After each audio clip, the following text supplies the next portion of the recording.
The invitation came through our family group chat, my mother's perfectly worded message dripping with concerned disappointment. Emergency family meeting. Thursday, 7 p.m. Alexandra needs our help with her situation. My situation? That's what they'd been calling my decision to quit my prestigious consulting job and start my own company. 2 years of subtle jabs, worried phone calls, and not-so-subtle hints about real jobs with actual benefits. I sat in my car outside my parents' colonial-style house, the same one I'd grown up in, where success was measured in Ivy League degrees and corporate titles. My sister Emma's Range Rover sat in the circular driveway, next to Dad's Mercedes and Mom's BMW. My Toyota Corolla looked decidedly out of place, exactly how they saw me these days. My phone buzzed. Another message from Marcus, my CFO. Forbes article goes live at 8 p.m. Eastern Standard Time. You ready for this? I texted back. Perfect timing. Family intervention starts at 7. His response was immediate. Savage. Want me to send a car to rescue you? No need. Some things are worth waiting for. I checked my reflection in the rearview mirror. No designer clothes tonight. Just a simple black blazer over a white shirt, minimal makeup, hair pulled back neatly. Let them think I couldn't afford better. It made the coming revelation sweeter. The door opened before I could knock. Mom stood there in her channel suit, perfect makeup not quite hiding her frown lines.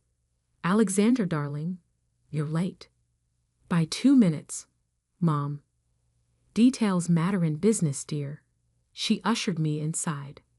Something you might want to consider. The living room was set up like a corporate intervention.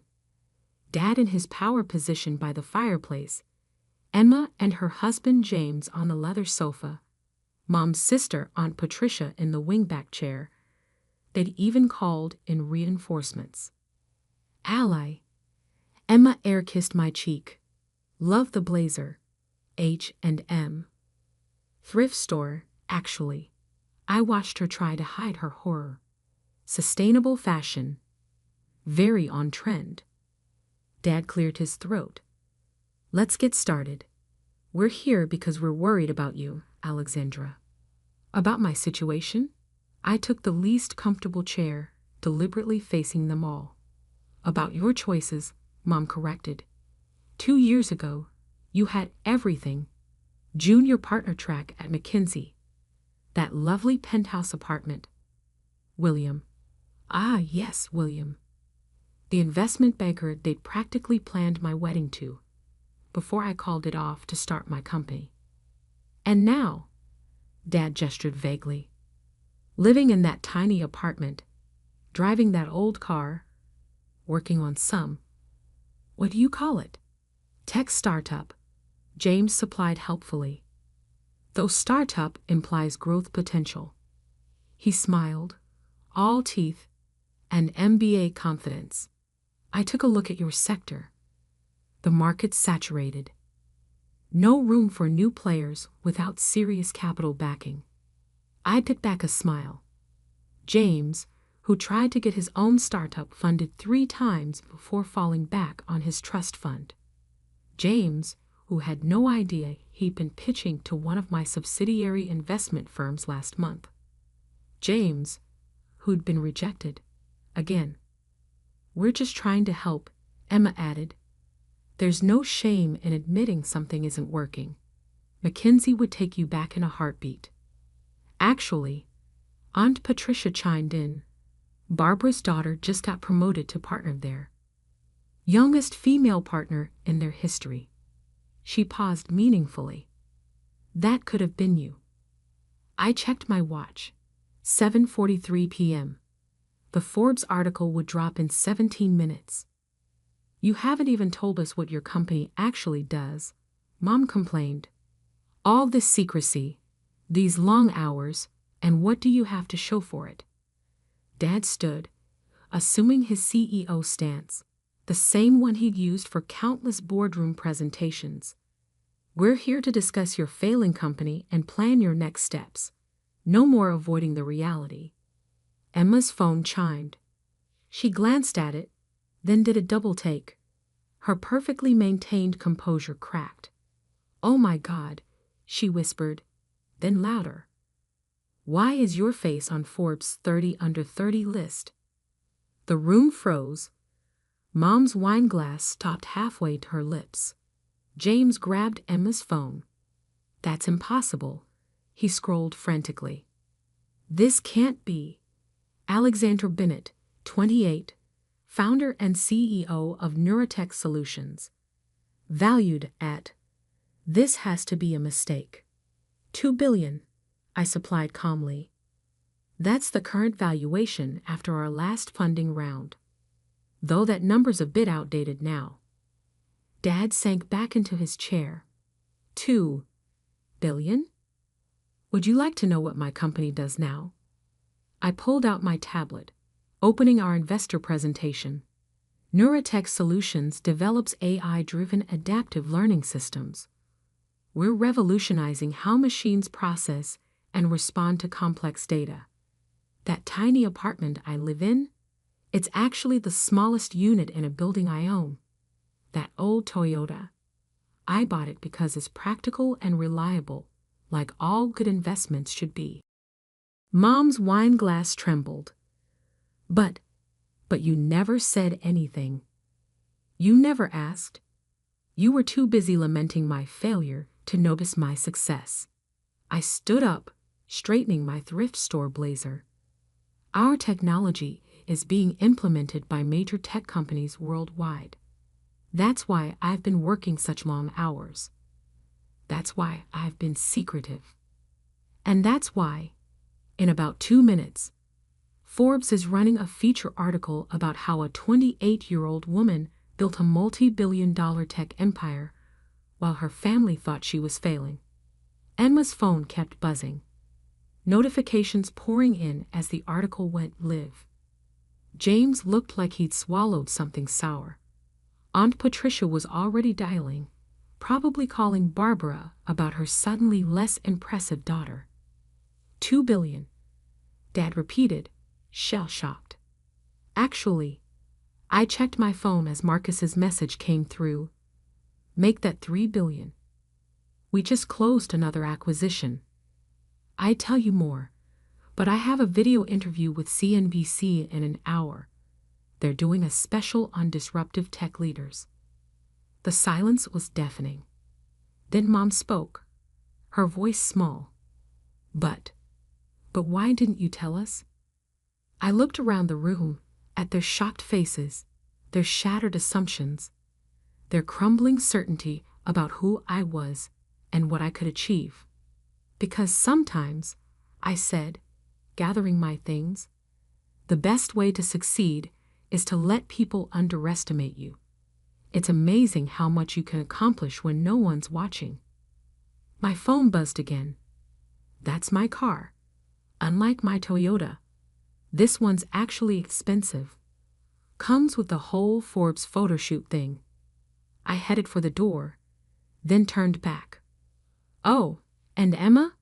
That startup James pitched last month. The one rejected by Bennett Ventures. That's my investment firm.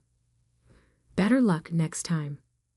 I left them there, surrounded by their luxury brands and conventional success, while outside, a sleek black car waited to take me to my next interview. Sometimes the best revenge isn't proving people wrong. It's letting them realize that they never really knew you at all. And I was just getting started. The CNBC interview was just the beginning. By midnight, my phone had exploded with messages. Old classmates suddenly remembering our close friendship. Distant relatives claiming they always believed in me. And most tellingly, a series of increasingly desperate texts from my family. Mom, Alexandra, please call us. We need to talk. Emma? OMG, Ally. Why didn't you tell me? I'm your sister. James, about that pitch. Perhaps we could discuss over lunch. Dad, I don't understand. You had all this success and kept it secret. From your own family? I ignored them all, focusing instead on the message from Marcus. Stocks up 12% after the Forbes piece. Tokyo markets opening strong. Ready for tomorrow's board meeting? The next morning, I walked into Neuratech's headquarters, a sleek glass tower in the heart of downtown, my name discreetly etched on the cornerstone. The security guard nodded respectfully. Good morning, Ms. Bennett. My executive assistant, Maya, met me at the elevator. Your family's been calling the office since 6 a.m. Your mother tried to charm her way past reception, but security followed protocol. I smiled. Of course they did. Any other surprises? Your sister Emma posted on LinkedIn about her brilliant tech entrepreneur sister and tagged you. PR wants to know how to handle it. No response necessary. Let her chase the connection. My office occupied the top floor, but I designed it to be invisible from the street. Privacy glass, minimal signage. The space inside was modern but understated. Clean lines, practical furniture, walls covered in whiteboards filled with code and complex algorithms. The morning news played silently on multiple screens. Tech wonderkind Alexandra Bennett disrupts AI market. Neuratech Solutions, the stealth giant that's revolutionizing machine learning. Young CEO built billion-dollar empire in secret. A knock at my door interrupted my news scanning. Ms. Bennett, your 9 a.m. is here. I turned, expecting my scheduled venture capital meeting. Instead, there stood William, my ex-fiancé, the investment banker my parents had never forgiven me for leaving. Alexandra, he said, attempting his old charming smile. You look successful. I look exactly the same as when you called my startup dreams cute and admirable. I stayed seated. How did you get on my calendar? He shifted uncomfortably. Your mother might have mentioned you had offices here. I thought, given our history, I cut in. You should remember that I don't appreciate people who underestimate me. I never. You said, and I quote, tech is a man's world, darling. Stick to consulting where they appreciate diversity hires. I pressed the intercom. Maya, please escort Mr. Harrison out and update security protocols. As he was led away, my actual 9 a.m. arrived. Sarah Chin, the notorious venture capitalist known for backing unicorn startups. Entertaining morning, she asked, nodding toward William's retreating figure. Just clearing out old misconceptions. I pulled up our presentation. Shall we discuss the future instead of the past? The meeting with Sarah went brilliantly, but it was just a warm-up for what came next. At noon, I had a board meeting, my first since the Forbes article dropped. The boardroom was full when I entered. Our investors, mostly older men who'd initially doubted me, now sat up straighter when I walked in. Funny how a few $1 billion changes people's posture.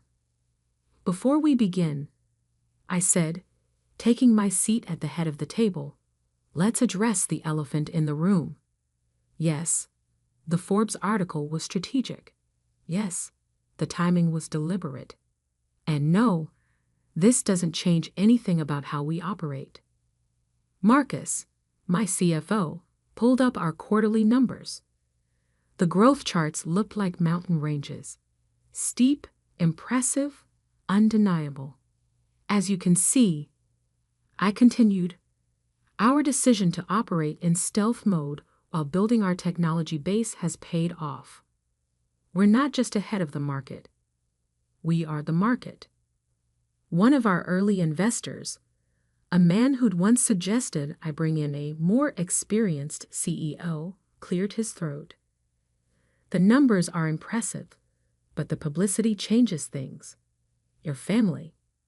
My family is irrelevant to this company's operations. I pulled up another slide. What is relevant is our next move. Project Nexus.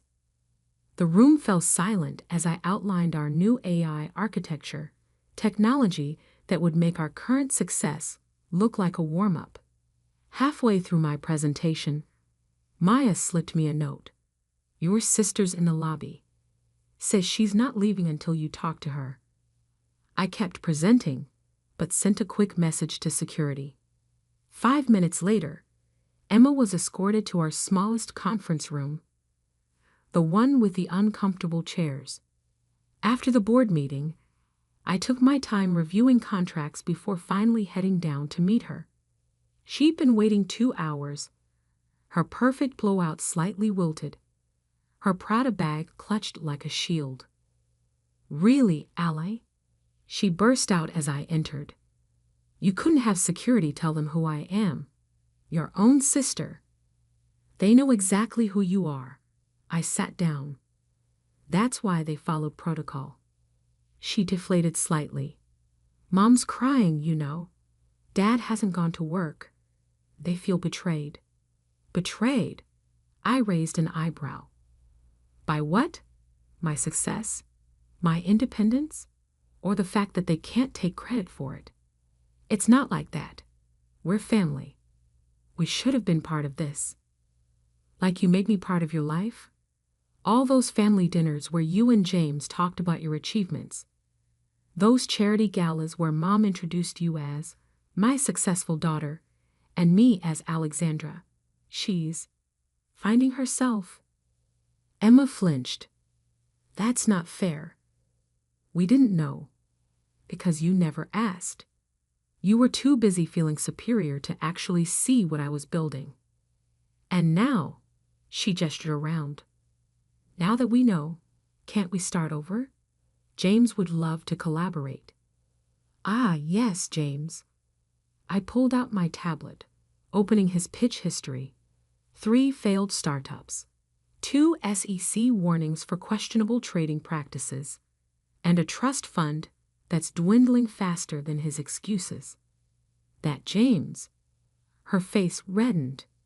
How did you? I know everything about everyone who tries to do business with my company, including the fact that he's been bad-mouthing me to potential investors for 2 years. Amateur hour, I believe he called it. Emma's designer bag slipped from her fingers. He wouldn't. The recordings are quite clear. I stood up. Now, if you'll excuse me, I have a company to run. Wait, she grabbed my arm. What do you want? An apology? Fine, I'm sorry. We're all sorry. Just don't shut us out. I looked at her perfectly manicured hand on my blazer sleeve, the same blazer she'd mocked last night. I don't want anything from you, Emma. That's the point. I built all of this without you, without our parents, without anyone's approval or support. And that's exactly how I'll continue. But what about family? Family? I smiled sadly. Family would have believed in me even without the billions. Family would have asked about my dreams instead of dismissing them. Family would have seen me for who I am, not who they wanted me to be. Her hand fell away. And now, I checked my phone as another alert came in. Now I have a meeting with the governor about making our city the next major tech hub. Feel free to tell Mom and Dad.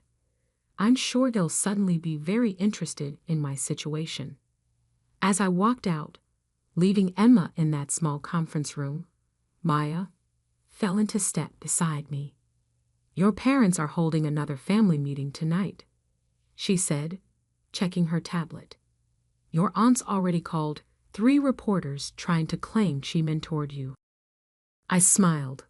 Let them meet. Let them talk. Success is the best revenge, but silence Silence is the best response. The elevator doors opened to reveal Sarah Chen waiting with a group of international investors. "Ready to change the world?" she asked. I straightened my discount blazer, now knowing it would be featured in tomorrow's business pages as tech's new power look. "Always," I replied. "After all, the best innovations come from people everyone else overlooked." Behind me, I could hear Emma's expensive heels clicking toward the exit, the sound echoing like all their years of judgment and dismissal. But I wasn't that overlooked little sister anymore. I was the future. And the future, like success, belongs to those who build it for themselves. 1 month after the Forbes article changed everything, I sat in my office reviewing the latest market reports. Neurotech stock had doubled. Our AI technology was being called revolutionary by industry leaders, and my carefully maintained privacy had been replaced by constant public attention. Maya appeared in my doorway. "Your father's downstairs." I didn't look up from my screen. The same answer as yesterday. "He's different today. No Mercedes, no power suit. He's wearing jeans." That made me pause. Richard Bennett, CEO of Bennett Global Consulting, wearing jeans? In public? "He's been waiting in the lobby for 2 hours, Maya added. "Just sitting there, watching people work." I pulled up the lobby security feed. There he was, my father, looking smaller somehow in casual clothes, holding a worn leather briefcase I'd never seen before. Send him up. While waiting, I studied the collection of newspaper headlines framed on my wall. Neurotech announces breakthrough in quantum AI. Tech's newest billion-dollar CEO refuses family's attempts to take credit. Alexander Bennett. Success doesn't need permission. The last one was from an interview where I had finally addressed the family situation publicly. The reporter had asked why I kept my success secret from my family. My response went viral. Success doesn't need permission, validation, or family approval. It just needs vision and persistence. Dad entered quietly, so unlike his usual commanding presence. He took in my office slowly. The whiteboards covered in complex algorithms, the global market tickers, the view of the city he thought he knew. "Your mother keeps setting a place for you at dinner," he said finally. "Every Thursday night, just in case." I gestured to the chair across from my desk. He sat, placing the old briefcase in his lap. "I've been thinking," he continued, "about your 5th grade science fair." Of all the things he could have said, this wasn't what I expected. "You built a primitive neural network.